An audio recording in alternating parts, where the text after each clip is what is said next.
Selamat pagi, salam sejahtera untuk kita semua. Yang saya hormati Bapak dari Dinas Tenaga Kerja dari Provinsi.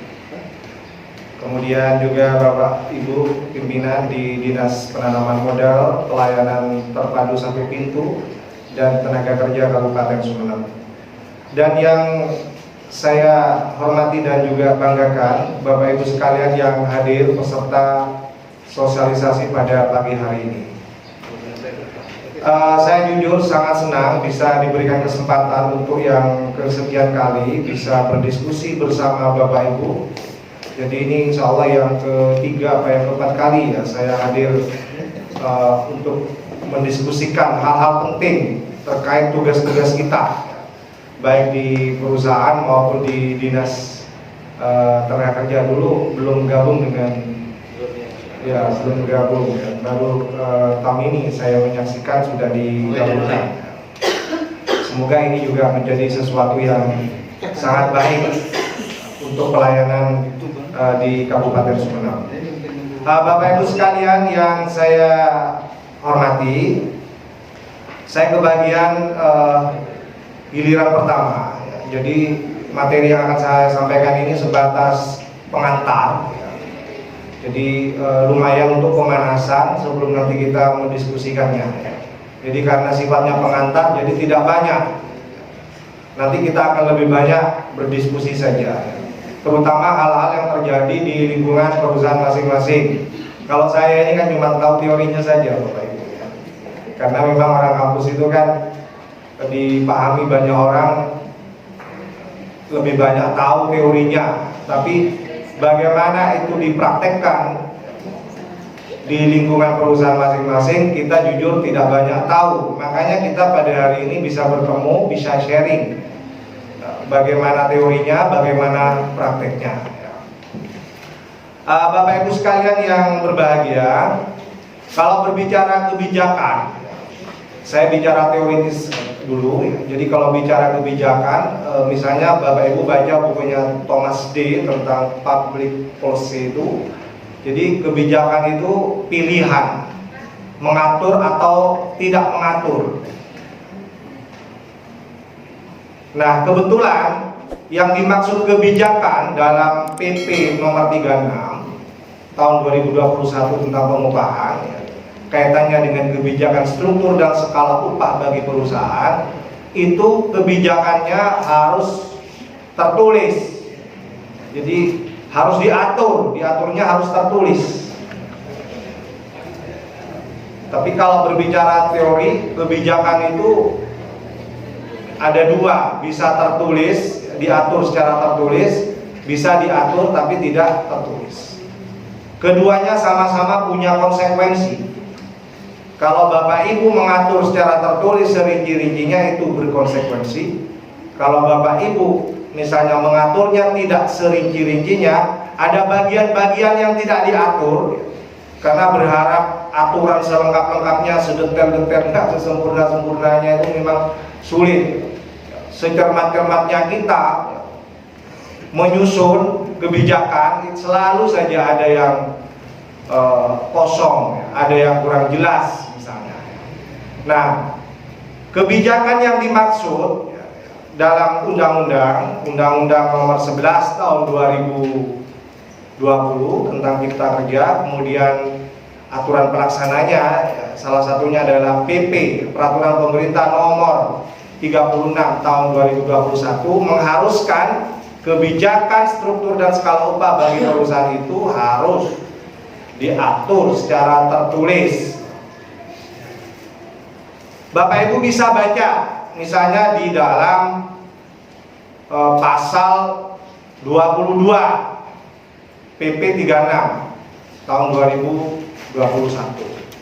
Di sana ada kewajiban Bapak Ibu sebagai pemimpin perusahaan ya, menyusun dan menerapkan struktur dan skala upah bagi perusahaan. Itu di pasal 21 ya, di pasal 21-nya. Jadi itu statusnya wajib. Jadi perusahaan itu wajib menyusun dan menerapkan struktur dan skala upah. Nah, itu disusun kemudian diterapkan. Kalau Anda baca pasal berikutnya di pasal 22 itu dilampirkan pada saat Bapak Ibu sekalian mengajukan permohonan pengesahan, kemudian juga pembaruan peraturan perusahaan. Jadi ketika Bapak Ibu itu mau mengajukan permohonan untuk pengesahan, ya, dan kemudian termasuk juga pembaruan peraturan perusahaan, itu dilampirkan dokumen kebijakan struktur dan skala upah itu dilampirkan. Termasuk juga ketika pendaftaran, perpanjangan dan pembaruan perjanjian kerja bersama, itu juga dilampirkan untuk diperlihatkan kepada dinas yang menangani masalah ketenaga kerjaan. Ya, dalam hal ini kalau di Sumeneb kita sudah digabung, ya, Dinas Penanaman Modal, Pelayanan Terpadu, Satu Pintu, dan Tenaga Kerja, diperlihatkan. Kemudian disertakan juga surat pernyataan. Jadi Bapak Ibu menyertakan nanti surat pernyataan yang menyatakan bahwa sudah diterapkan yang namanya struktur dan skala upah. Itu nanti didokumentasikan oleh dinas sebagai bukti kalau Bapak Ibu di perusahaannya sudah punya yang namanya struktur dan skala upah. Nah, itu yang harus dipahami. Jadi yang pertama, poin pertama itu adalah wajib, karena wajib ya harus dipatuhi, harus ditaati. Ya. Sayangnya memang kalau saya boleh kritik ya, di beberapa peraturan undang-undang yang ada ini, kewajiban ini mestinya juga nanti harus tegas dibarengi dengan sanksi-sanksi kalau misalnya ada yang tidak menerapkan. Nanti diatur di dalam peraturan undang-undang termasuk yang lebih teknis lagi. Bapak Ibu sekalian, nah ini dasar hukumnya. Undang-Undang Cipta Kerja, Undang-Undang Nomor 11 Tahun 2020, khususnya pasal 92. Jadi Bapak Ibu kalau nyusun struktur dan skala upah di perusahaan itu harus memperhatikan kemampuan perusahaan. Tadi sudah disampaikan tentang upah minimum kabupaten. Ya. Walaupun sudah dicantumkan, sudah ditetapkan, ya, kemampuan perusahaan kita berapa? Tidak boleh di bawah upah minimum kabupaten. Ya. Tapi kalau lebih nggak apa-apa, tapi harus disesuaikan dengan kemampuan perusahaan dan juga disesuaikan dengan produktivitasnya. Ya. Makanya harus kalau bicara produktivitas, nanti bicara manajemennya bagaimana. Ya, nanti kita akan juga diskusikan tentang itu ya, supaya perusahaan Bapak Ibu itu produktif, punya kemampuan untuk menanggung upah sesuai dengan kebijakan yang sudah dibuat, yang sudah diterapkan di lingkungan perusahaannya masing-masing. Jadi Bapak Ibu terbantu dengan pasal ini. Jadi pasal ini menurut saya sangat membantu pihak perusahaan. Bapak Ibu bisa menyusun skala upah, struktur dan skala upah itu dengan berdasarkan kemampuan perusahaan masing-masing dan berdasarkan produktivitas perusahaannya masing-masing. Ini dipertegas lagi dalam pasal 21 Peraturan Pemerintah Nomor 36 Tahun 2021. Kurang lebih redaksinya sama. Pengusaha wajib. Jadi kalau bicara pengusaha, saya kira tidak perlu diulang-ulang. Saya yakin semuanya sudah paham. Pengusaha itu siapa? Nanti kalau ada yang kurang jelas nanti bisa kita diskusikan. Ya. Itu tetap juga harus memperhatikan kemampuan perusahaannya dan produktivitasnya kalau ingin menyusun dan menerapkan struktur dan skala upah. Gimana Pak supaya tidak berputar-putar? Biasanya perusahaan itu kan sukanya di batas minimum itu ya kan? Nanti kita diskusikan. Nanti kita diskusikan tentang itu. Nah, sekilas ini tentang pengertiannya. Saya kira kita sudah paham tentang itu, apa itu struktur upah. Jadi isinya itu bicara tentang susunan tingkat upah dari yang paling rendah sampai yang paling tinggi atau sebaliknya. Bicara skala upah berarti kita bicara kisaran nominalnya berapa dari masing-masing tingkatan itu. Kalau di kampus saya itu ada layar 1, layar 2, layar 3. Ya, itu ada tingkatan-tingkatannya dan masing-masing itu ada pagunya, ada skala pembayarannya upahnya berapa. Jadi kalau misalnya saya layar 2A itu tidak sama dengan layar di bawahnya misalnya atau di atasnya. Ya. Silahkan nanti kita bisa mendiskusikan. Kebetulan saya sedikit tahu juga. Saya kan bisa juga nanti bercerita tentang bagaimana kampus saya juga dikelola dengan menggunakan ini. Bapak Ibu sekalian yang berbahagia, jadi isinya struktur upah dan skala upah itu isinya adalah susunan tingkat upah dari yang paling tinggi sampai yang paling rendah, lengkap dengan kisaran nominalnya untuk masing-masing tingkatan itu. Itu disusun berdasarkan kemampuan perusahaan Bapak Ibu, berdasarkan produktivitasnya. Ya kalau misalnya masih berkembang perusahaannya ya, yang penting tidak melanggar upah minimum kabupaten. Ya kalau sudah sedikit maju ya dinaikkan. Ya, tapi sekali lagi sesuaikan dengan kemampuannya, nggak usah mulu-mulu dulu. Ya. Jadi itu saya kira perusahaan punya strategi masing-masing lah ya, tentang bagaimana menaikkan upah itu kan ya, berdasarkan kebijakan struktur dan skalanya. Ya. Kalau di perusahaan saya, kampus saya itu setiap tahun ada kenaikan.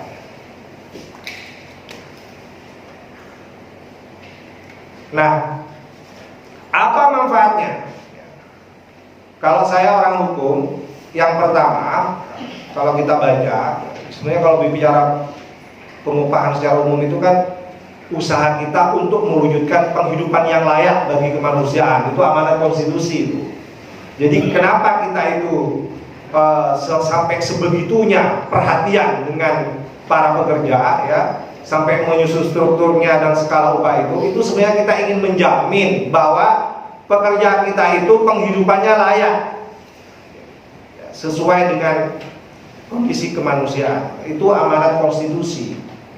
Kemudian yang kedua, sebagai orang hukum kita harus memberikan kepastian hukum, kepastian terlaksananya hak dan kewajiban baik perusahaannya maupun pekerjanya. Jadi kalau sudah ada patokannya, tertulis strukturnya dan skalanya, itu kan enak, sudah ada kepastian di situ. Jadi tidak akan ada yang mendapatkan perlakuan diskriminasi, tidak akan ada yang merasa diperlakukan tidak adil, ya kan? Kenapa? Karena kita sudah dari awal sudah memberikan kepastian hukum, upahnya sekian, ya, berdasarkan skala dan berdasarkan struktur dan skala upah yang sudah kita tetapkan. Nah, bagi pekerja, bagi buruh, ini akan menjamin aspek keadilan. Jadi pekerja akan merasa diperlakukan adil, ya, tidak akan ada yang namanya diskriminasi. Kenapa? Karena struktur dan skalanya sudah ditentukan. Kita sudah tahu setiap bulan kita dapat berapa, ya kan, upahnya. Ya. Kalau ada non upah, ya kita sudah tahu insentifnya berapa, bonusnya berapa, ya kan, sudah tahu di situ. Ya. Tinggal dihitung nanti sesuai dengan hitung-hitungan. Nanti mungkin dari Bapak yang dari Surabaya akan bicara tentang itu. Kemudian yang kedua, bagi buruh, dia akan merasa setara upahnya, sesuai tentunya sesuai dengan layarnya, sesuai dengan tingkatannya. Ya. Jadi yang namanya keadilan itu kan tidak harus sama. Ya. Dalam hukum itu ada keadilan distributif, ada keadilan komutatif. Kalau keadilan komutatif itu memang harus sama. Tapi kalau keadilan distributif itu tidak harus sama. Kan sudah ada tingkatannya. ada layernya, ada golongannya, ya kan? Itu sesuai dengan hak dan kewajiban. Jadi keadilan itu diberikan sesuai hak dan kewajibannya. Kalau kewajibannya banyak, jabatannya tinggi, ya pastilah upahnya, termasuk non upahnya, ya, tunjangannya dan sebagainya pasti beda ya, dengan yang lain. Gitu. Itu yang dimaksud dengan kesetaraan upah. Jadi tidak harus dimaknai kesetaraan itu harus sama. Ya. Sebagaimana kita memahami keadilan itu tidak harus sama. Kemudian ada kenyamanan bekerja. Jadi para pekerja kalau sudah tahu upahnya berapa, berada di kisaran berapa, dia merasa nyaman. Ya, bahkan dia merasa bisa termotivasi, bisa dipacu semangatnya untuk melahirkan produktivitas. Ya. Dia akan merasa nyaman bekerja karena sudah tahu dia ya, akan dapat upah berapa. Ya, kalau ada tunjangannya berapa. Yang berikutnya, bagi pekerja juga itu bisa menciptakan suasana yang kondusif untuk peningkatan profesionalismenya dan produktivitasnya. Jadi jujur, saya pun yang bekerja di kampus itu merasa nyaman dengan itu, ya, dengan pembagian golongan layak. Ya. Seperti saya misalnya sekarang kalau di kementerian itu di golongan 4A, jadi saya tahu. Nah, untuk peningkatan profesionalitas saya dan produktivitas saya, ya, senang saya kalau nanti misalnya kalau saya melahirkan produktivitas ini, kemudian naik, saya akan sampai ke layar berikutnya, golongan berikutnya. Ya. Nah, ini akan menciptakan budaya iklim yang seperti itu, ya. Sehingga karyawan kita akan lebih semangat, akan lebih profesional. Kalau sudah tahu ya, struktur dan skala upahnya yang sudah ditetapkan. Nah, bagi pengusaha juga begitu, itu juga bermanfaat. Dari aspek strategi itu akan mendukung filosofi perusahaan. Saya yakin perusahaan Bapak Ibu filosofinya ya, sangat baik, ya. Tidak hanya menuntut pekerja untuk terus berproduktivitas, tapi juga akan menjamin kesejahteraan dan kebahagiaan. Saya yakin semua perusahaan itu punya filosofi. Tidak hanya menuntut pekerja untuk terus bekerja, melahirkan banyak produktivitas, lebih dari itu ya. Perusahaan juga punya filosofi untuk mensejahterakan dan membahagiakan pekerjanya. Kemudian dari aspek administrasi, Bapak Ibu juga bisa melakukan mekanisme kontrol biaya. Jadi kalau sudah ditetapkan kan kita bisa mengontrol itu, ya. Itu sudah nanti kita bicara manajemen, ya. Bicara manajemen. Kemudian bagi pengusaha juga itu bisa memperjelas tentang upah yang sifatnya kompetitif itu, ya. Bagaimana kita merekrut, bagaimana kita mempertahankan, bagaimana kita memotivasi pekerja supaya lebih berkualitas pekerjaannya, ya.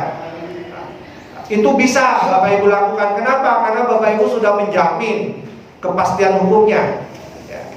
Jadi Bapak Ibu tidak salah kalau misalnya melakukan itu, ya, memotivasi, ya, memberikan semangat kepada pekerjanya untuk rajin bekerja. Ya. Dan berikutnya bagi pengusaha juga ada ketenangan yang dihadirkan, ada kelangsungan berusaha. Karena kita sudah memanage ya, pembiayaan sesuai dengan struktur dan skala upah yang sudah kita tetapkan. Bagi pemerintah juga begitu. Pemerintah ya, itu juga akan merasa senang ya. Kenapa? Karena kalau sudah ada struktur dan skala upah, berarti pemerintah tinggal duduk manis saja ya, mencegah terjadinya diskriminasi upah di perusahaan. Jadi pemerintah tidak perlu terlalu sering-sering memanggil pihak perusahaan. Kenapa? Ya, karena sudah ada salah satu alat kontrolnya ya, tentang kebijakan struktur dan skala upah di masing-masing perusahaan. Ya.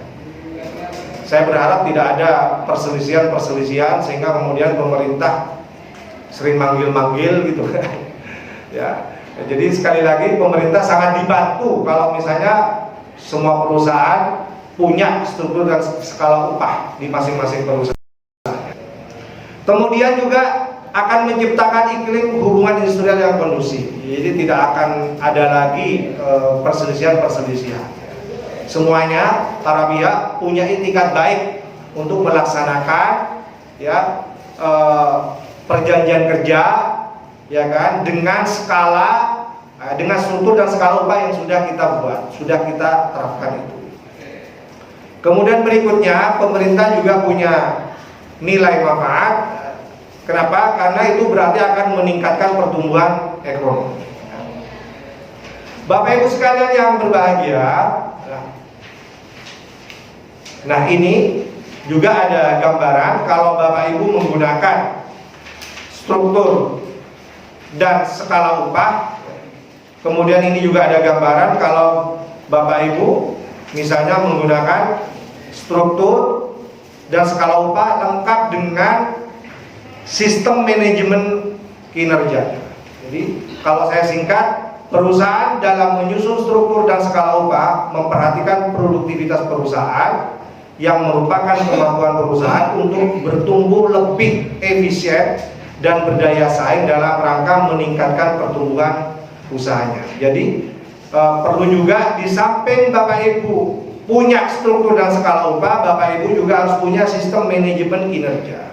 Ya, itu penting untuk mendukung produktivitas, ya, supaya Bapak Ibu bisa memanage berbagai pengeluaran ya, untuk upah-upah para pekerja kita.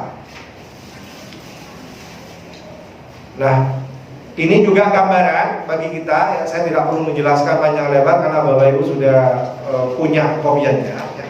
Jadi kalau lihat yang merah ini upah minimum berlaku bagi pekerja dengan masa kerja kurang dari 1 tahun. Ya. Upah di atas upah minimum berdasarkan struktur dan skala upah. Ini yang pertama. Yang merah. Kemudian penjelasannya warna hitam, sistem manajemen kinerja. Kalau Bapak Ibu menggunakan sistem manajemen kinerja, ya. Kalau sistem manajemen kinerja ini berlaku bagi seluruh pekerja, termasuk pekerja dengan masa kerja kurang dari 1 tahun, dengan tujuan agar dapat menilai prestasi kerjanya sehingga kenaikan upahnya sejalan dengan prestasinya. Ya. Kalau kita punya sistem manajemen kinerja, ini juga bisa diberlakukan bagi pekerja walaupun pekerja tersebut masih belum genap 1 tahun. Nah, yang ketiga ini kita bicara upah produktivitas. Misalnya punya prestasi, ya, misalnya dia menghasilkan banyak produktivitas lebih gitu kan, kita bisa ya, memberikan komisi, insentif dan sebagainya sesuai dengan tingkatannya. Nah, ini yang terakhir ya, yang mungkin nanti akan banyak kita diskusikan. Ya. Kemarin ada pertanyaan, ini juga sering didiskusikan di kampus saya. Pak Zen, bolehkah kita menyepakati skala upah di bawah upah minimum? Bapak Ibu, kalau menyusun kebijakan struktur dan skala upah, harus baca dulu semua regulasinya. Ya, baca undang-undangnya. Ya. Yang terbaru, Undang-Undang Nomor 11 Tahun 2020 tentang Cipta Kerja. Kemudian baca juga peraturan pelaksananya, peraturan pemerintah nomor 36 tahun 2021. Ya. Nanti ada peraturan menterinya. Ya. Kemudian ada peraturan gubernurnya. Itu dibaca semua supaya semuanya sinkron. Jadi nanti kalau menyusun itu tidak bertentangan satu sama lain. Karena sistem pemberlakuan peraturan perundang-undangan kita itu tidak boleh bertentangan satu sama lain. Jadi kita menyusun kebijakan struktur dan skala upah itu harus baca dulu regulasi di atasnya, ya, supaya tidak nabrak. Kalau nabrak, ya nanti bisa batal demi hukum atau bisa diajukan pembatalan. Nah, kalau kita baca menurut pasal 81 angka 25 ya, Undang-Undang Nomor 11 tahun 2020 tentang Cipta Kerja ya. Terutama di pasal 88E ayat 2 itu disebutkan bahwa pengusaha dilarang membayar upah lebih rendah dari upah minimum. baik upah minimum provinsi atau upah minimum kabupaten. Jadi tetap yang namanya upah minimum itu menjadi patokan, ya. Menjadi patokan ketika kita juga nanti menyusun kebijakan struktur dan skala upah di perusahaan masing-masing. Apabila ada kesepakatan mengenai pengupahan, misalnya itu disepakati dalam perjanjian kerja, ya, kan tidak apa-apa Pak Zen, yang penting disepakati. Ya. Coba Pak, kalau kita baca tentang syarat sahnya perjanjian, pasal 1320 KUH Perdata itu salah satunya di bawah itu tidak boleh bertentangan dengan undang-undang. Ya. Berdasarkan kausa yang halal. Jadi yang pertama itu apa saja? Pasal 1320 yang ingat, sepakat para pihak, cakap hukum, ya kan? Kemudian tentang hal tertentu perjanjiannya, jelas apa yang diperjanjikan. Yang terakhir adalah kausa halal, artinya tidak boleh bertentangan dengan peraturan perundang-undangan, dengan hukum. Nah, kalau Bapak Ibu kemudian buat perjanjian kerja, walaupun itu disepakati, ternyata itu bertentangan dengan undang-undang, ya, bertentangan dengan ketentuan upah minimum, ya, maka itu bisa dikatakan batal demi hukum. Jadi tanpa diajukan pembatalan, itu bisa kita katakan batal demi hukum, dan pengupahan akan dikembalikan sesuai dengan ketentuan peraturan perundang-undangan. Ini mungkin ujian berat bagi kita yang perusahaan yang mungkin masih dalam tahap berkembang. Makanya tidak apa-apa dulu kalau misalnya menyusun skala dan menyusun struktur skala upahnya sedikit dekat dengan upah minimum dulu, atau paling rendah sesuai dengan upah minimum dulu. Nggak usah mulu-mulu. Ya. Nah, itu dikecualikan dengan usaha mikro dan kecil. Jadi kalau perusahaannya itu dikecualikan dengan ini. Boleh kalau ini berdasarkan kesepakatan, tapi harus tetap disepakati dengan pekerjanya. Ya. Jadi kalau yang berkategori sebagai usaha mikro dan kecil, ya itu dikecualikan, boleh menyusun struktur dan skala upahnya di bawah upah minimum. Tapi itu harus tetap disepakati. Ya.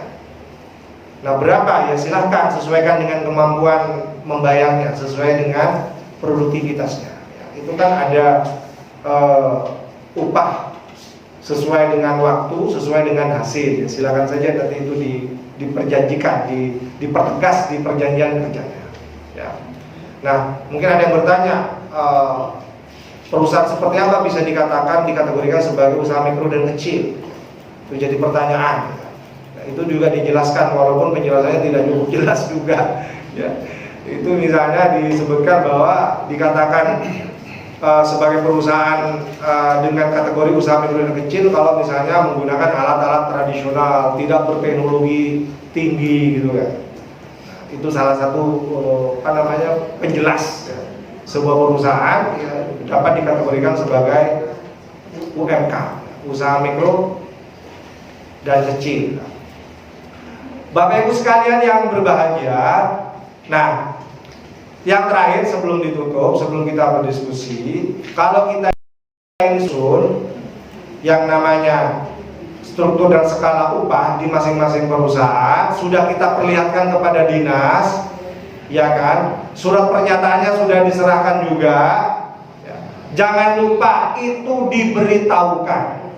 Ya, diberitahukan kepada semua pekerja, ya, diberitahukan kepada pekerja, disosialisasikan kepada pekerja di pasal 22 PP 36 tahun 2021, ya, itu diatur. Jadi perusahaan wajib memberitahukan kepada semua pekerja tentang struktur dan skala upah yang sudah ditetapkan, sudah disahkan. Itu ayat satunya. Ayat 2-nya minimal untuk masing-masing layar, masing-masing golongan diberitahu. Ya, kalau layar 2A berapa, layar 2B berapa, diberitahu. Ya, supaya tidak sering komplain. Ya, kan sudah ada. Ya, nanti tinggal kita kalau ada yang komplain tinggal ditunjukkan saja. Ya. Bapak Ibu sekalian yang berbahagia, dan kita patut berbahagia juga pihak perusahaan ya. Ternyata kalau saya jujur mengakui undang-undang yang kita yang kita berlakukan ini. Jadi kalau berbicara penyusunan struktur yang skala upah, ternyata ini menguntungkan kita perusahaan. Kenapa? Karena itu yang menyusun perusahaan. Ya. Itu yang menyusun perusahaan. Ya. Kita hanya memberitahu ya, kepada para pekerja. Ya. Nah, walaupun yang menyusun ini perusahaan, tapi kita kan bisa lah ya sekali-kali juga mendengar ya, bagaimana aspirasi, ya, bagaimana keluh kesahnya karyawan, bagaimana kita juga dengar pendapatnya dari asosiasi pekerja atau buruh, ya kan. Kalau nanti kita melakukan perjanjian kerja bersama, kita boleh juga mendengarkan. Tapi sekali lagi pihak perusahaan punya kewenangan itu. Jadi finalnya nanti perusahaan tetap yang menyusun dan menetapkan itu. Ya. Saya kira itu ya, sekedar pengantar ya, dan saya katakan tadi sekedar pemanasan. Ya, selebihnya nanti kita bisa mendiskusikan. Ya. Saya kembalikan kepada moderator. Iya, terima kasih Bapak narasumber. Bagaimana tadi sudah dipaparkan, barangkali nanti berkaitan dengan PP apa yang sudah dibuat oleh perusahaan masing-masing. Jadi peraturan itu tercakup di dalam peraturan perusahaan di dalamnya. Baik, barangkali tadi apa yang sudah dipaparkan oleh dari narasumber ada yang belum kita pahami, kita beri kesempatan kepada para peserta. Mungkin ada tiga meja ya. Dari sisi sini, meja 1, meja 2, meja 3. Jadi 3 deretan ini kita beri kesempatan 3 pertanyaan dari satu sisi mewakili. Dipersilakan, barangkali ada yang mau dipertanyakan atau ada yang belum dipahami, silakan. Dari yang Bapak siapa? Pak Sugeng di meja tengah, di meja tengah. Mungkin ada yang mewakili? Ada? Tidak ada ya? Meja ini tidak ada. Berarti cuma 1 Pak ya? Tidak apa? Tidak apa. Yang lain nyusul. Yang lain nanti mungkin nyusul atau mungkin cukup 1 saja ya? Dicari ringkas saja Pak. Ya, siap. Secara keseluruhan mungkin mewakili dari yang lainnya. Dipersilakan, mungkin silakan. Terima kasih Pak, saya Sugeng dari Putra Kartika Perkasa. Bagi kemarin kita juga ada sosialisasi yang di Musdalifah ya Pak ya, berkaitan sama pelaporan. Terus kemarin saya juga pelaporannya saya bingung, akhirnya minta bantuan dari pihak berwenang di sana juga. Ternyata katanya, oh ini sebetulnya pelaporannya tidak terlalu wajib karena Bapak masih tergolong perusahaan mikro gitu ya. Nah kemarin kalau menurut undang-undang ini Bapak tadi menjelaskan bahwa batasannya mikro dan kecil itu adalah perusahaan yang alatnya sederhana atau masih manual gitu ya.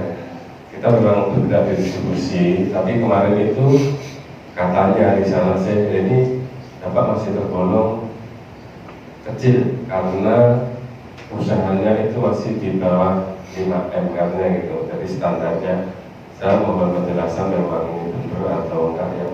Jadi ini bukan dari alatnya tapi dari pembatasan dari modalnya itu dari pelaporannya kemarin. Jadi kaitannya sama ini otomatis menggunakan dari penjelasan dari Pak sekali. Terima kasih.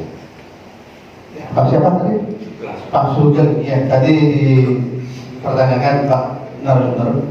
Jadi mungkin ada batasan mikro dan makro. Jadi beliau menyampaikan ketika mikro sebatas mana ini kan modalnya 5M ya, di bawah 5M ya. Iya, investasinya ya. Iya.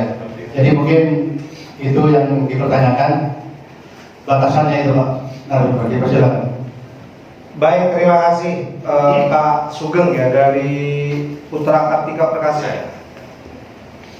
kita harus paham dulu definisi perusahaan dalam peraturan pemerintah nomor 36 tahun 2021. Sekedar membacakan ulang.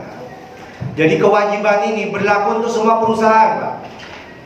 Jadi kewajiban ini, kalau tadi dikatakan di surat pertama ini wajib bagi semua perusahaan. Jadi saya bacakan, perusahaan itu apa? Itu bisa Bapak Ibu baca di pasal 1. Jadi perusahaan itu yang pertama adalah setiap bentuk usaha yang berbadan hukum atau tidak. Jadi perusahaan itu bisa berbadan hukum, bisa tidak. Milik orang perseorangan, milik persekutuan, atau milik badan hukum, baik milik swasta maupun milik negara yang memperkerjakan pekerja atau buruh dengan membayar upah atau imbalan dalam bentuk lain. Ini definisi perusahaan yang pertama yang dimaksud dalam PP nomor 36 tahun 2021 yang diwajibkan membuat struktur dan kebijakan, struktur dan skala upah. Ya. Kemudian pengertian yang kedua dari perusahaan itu menurut peraturan pemerintah 36 itu adalah usaha-usaha sosial dan usaha-usaha lain yang mempunyai pengurus dan memperkerjakan orang lain dengan membayar upah atau imbalan dalam bentuk lain. Ini pengertian perusahaan yang kedua. Jadi yang dimaksud perusahaan yang kena kewajiban untuk membuat kebijakan ini, kebijakan struktur dan skala upah ini mencakup dua perusahaan. Nah, memang tadi disampaikan perusahaan itu kan macam-macam, Pak. Ya kalau sudah perusahaannya maju misalnya ya, seperti ada yang dari apalagi yang BUMN ya, di BUMN atau yang swasta juga kan banyak yang maju ya kan. Artinya sudah bisa mengatakan bahwa itu benar-benar perusahaan gitu ya. Tidak termasuk yang dikecualikan yang tadi yang disebut dengan usaha mikro dan kecil itu. Nah, bagi perusahaan yang berkategori UMK ya, itu memang dikecualikan. Ada pengecualian-pengecualian. Khusus perusahaan berkategori UMK itu dapat pengecualian. Dia diperkenankan untuk ya, menyusun struktur dan skala upahnya walaupun di bawah minimum kabupaten. Tapi itu harus tetap disepakati, Pak, dengan pekerjanya. Harus disepakati dengan pekerjaan. Nanti dipertegas dalam perjanjian kerja ya, antara perusahaan UMK dengan pekerjanya itu. Ya. Itu nanti yang akan menjadi hukum. Ya. Jadi perjanjian kerja itu akan menjadi sumber hukum. Jadi nanti kalau ada perselisihan, ya itu salah satunya yang akan digunakan untuk menyelesaikan. Nah, pertanyaan berikutnya dari Pak Sugeng. Ini kan masih belum jelas, Pak, perusahaan yang seperti apa yang dapat dipahami sebagai UMK, iya kan? Nah, memang kalau kita baca di sini, ya, kalau kita baca di sini, sejujurnya kalau saya boleh mengatakan tadi, ya, itu memang tidak cukup tegas. Ya. Nanti mungkin bisa dibantu saya oleh yang dari provinsi. Jadi pengecualian itu, jadi dikata yang harus diperhatikan kalau kita ingin memahami perusahaan berkategori UMK itu, pertama ia menggunakan alat-alat tradisional. Ya, kalau misalnya kalau di Sumeneb ini, saya punya di Sarung itu banyak UMK keripik, ya, muris dan sebagainya, iya kan? Itu menggunakan ya peralatan-peralatan tradisional. Ya, penggorengannya dan sebagainya, tidak menggunakan alat-alat teknologi yang canggih ya.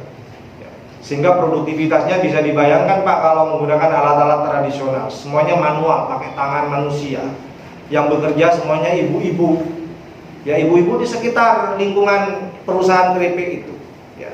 Saya tanya, memang upahnya tidak seberapa, tidak menggunakan upah minimum kabupaten paten, ya kan? Karena memang perusahaan berkategori kalau ini jelas UMK-nya, ya kan, tidak akan punya kemampuan membayar sesuai dengan upah minimum kabupaten. Ya, bagaimana caranya? Ya disepakati setiap bulan itu bayar berapa. Kalau itu didasarkan kepada hasil, ya tinggal dihitung saja hasilnya berapa. Kalau itu didasarkan dengan waktu, ya berapa jam dia tiap hari, ya kan? Silakan dihitung. Nah, jadi jujur Pak Sugeng, saya masih belum menemukan sedetail-detailnya. Saya berharap ini kan ada peraturan menterinya, ya, ada peraturan menterinya. Jadi bagaimana kita bisa memahami sebuah perusahaan UMK itu dengan penjelasan, ya tadi yang pertama menggunakan alat-alat tradisional, kemudian yang kedua tidak menggunakan alat-alat canggih berteknologi tinggi. Ya. Tapi kalau sudah menggunakan alat-alat berat, ya, berteknologi tinggi, ya, satu hari sanggup produksi sekian, ya kan, masih ngaku ini UMK gitu kan. Nah, saya kira itu perlu dipelajari nanti sama dinas, apakah ini berkategori UMK atau tidak. Kalau nanti muncul perselisihan, Pak, ya nanti akan kembali kepada peraturan perundang-undangan. Nanti akan dilihat benarkah itu perusahaan UMK atau tidak. Saya kira itu penjelasan dari saya, mungkin tidak cukup jelas. Nanti saya mungkin bisa dibantu dari Bapak dan dari provinsi. Terima kasih. Ya, terima